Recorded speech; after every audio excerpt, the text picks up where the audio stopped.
भारत पाकिस्तान वार 2025 start हो चुका है और अभी कुछ बच्चे संशय में हैं। आप जैसे बहुत सारे युवा युवतियाँ संशय में हैं कि भैया हमारा भी एनटीपीसी की तैयारी कर रहे थे, अब हमें तैयारी करना चाहिए या फिर एग्जाम कैंसिल हो सकती है। तो गाइस, अगर आपको भी ये डाउट है तो आप बने रहिए वीडियो में लास्ट तक।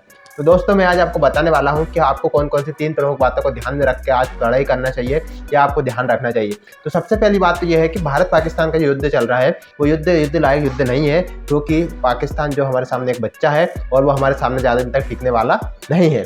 दूसरी बात ये आती है कि जो आरआरबी एनटीपीसी की एग्जाम पूरे नेशनल लेवल पर एग्जाम होती है, तो क्या ये एग्जाम अगर पूरे नेशनल लेवल पर होती है तो कैंसिल होने के चांस है।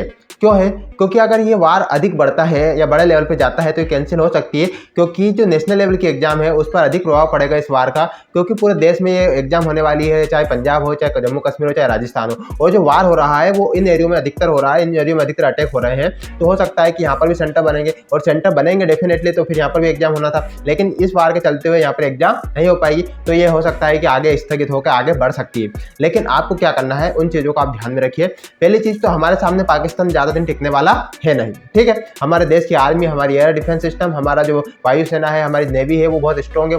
पाकिस्तान की जो भी कोशिशें हैं, नाकाम कोशिशें, नापाक की जो भी है, वो हम नस्ते नाबूद करने के लिए पूरी तरह से तैयार है, हमें इससे कोई परवाह नहीं है। लेकिन देखिए, अगर कोई भी किसी भी तरह का युद्ध होता है, किसी भी तरह की ताली बजती है, तो सिर्फ एक हाथ में नहीं, दोनों हाथ से बजती है। इसीलिए मैं कह रहा हूँ कि अगर मान लो कोई घटना घटती है तो उसमें पाकिस्तान को तो तबाही मचेगी, लेकिन भारत में भी थोड़ी बहुत क्षति होगी, उसका प्रभाव भारत में भी देखने को पड़ेगा। तो इसलिए मैं आपसे कह रहा हूँ कि आपको पढ़ाई अपनी कंटिन्यू रखना है। आपको ये नहीं है कि भैया यार एग्जाम नहीं होगी या नहीं होगी। वैसे तो जो युद्ध है वो ज़्यादा दिन चलने की संभावना बिल्कुल कम है, क्योंकि पाकिस्तान हमारे सामने टिकने लायक है ही नहीं, उसकी इतनी औकात नहीं है कि वो हमारे सामने टिक सके, ठीक है। सिर्फ दरजने और गरजने वाली बात है, बाकी कोई बात नहीं है।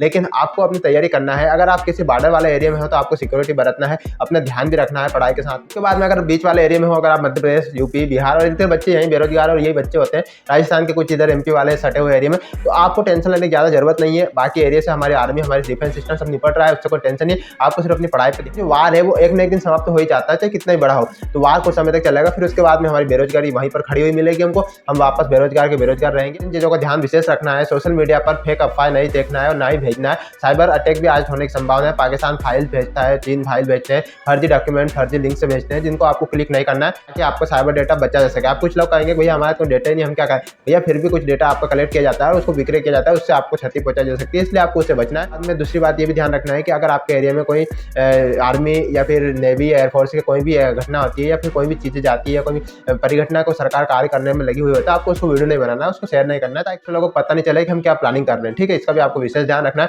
उसके बाद में अपनी पढ़ाई कंटिन्यू रखना है, क्योंकि 1 महीने, 2 महीने, 3 महीने बाद कभी ना कभी एग्जाम होगी। अगर आपके एग्जाम आज टल जाती है तो आपके लिए फायदेमंद है। आपको अच्छी तैयारी करना है, आपको सिलेक्शन लेना है, तो आपको थोड़ा सा समय और मिल चुका है आपको अच्छे से पढ़ाई करने का। सोशल मीडिया पे बेफैली हुई अफवाह पर ध्यान ना दें, पढ़ाई कंटिन्यू जरूर रखना है, क्योंकि एग्जाम कभी ना कभी जरूर होगी, ठीक है। तो अगर आपको इसके बारे में कोई डाउट रहता है कमेंट बॉक्स में आप लिख सकते हो। एग्जाम कैंसिल होने की अभी कोई खबर ऑफिशियल है नहीं, और फालतू लोगों पर विश्वास भी नहीं करना है आपको। अगर कोई ऑफिशियल न्यूज़ आती है तो अपडेट आपको कर दिया जाए। संभावना है भी नहीं कि जून में होगी कि जुलाई में होगी, तो ये बात अभी क्लियर नहीं हुई। इसके बाद में अगर आपको कोई डाउट रहता है तो आप कमेंट बॉक्स में लिख सकते हो, और मेरे चैनल पर भी मैंने वीडियो डाले हुए हैं, आप उनको जाकर देख सकते हो। थैंक यू गाइस, आज का वीडियो इतना ही था। मैं आपको इतना ही बताना चाह रहा था कि आप क्या करना चाहिए और क्या नहीं, ठीक है गाइस, थैंक यू।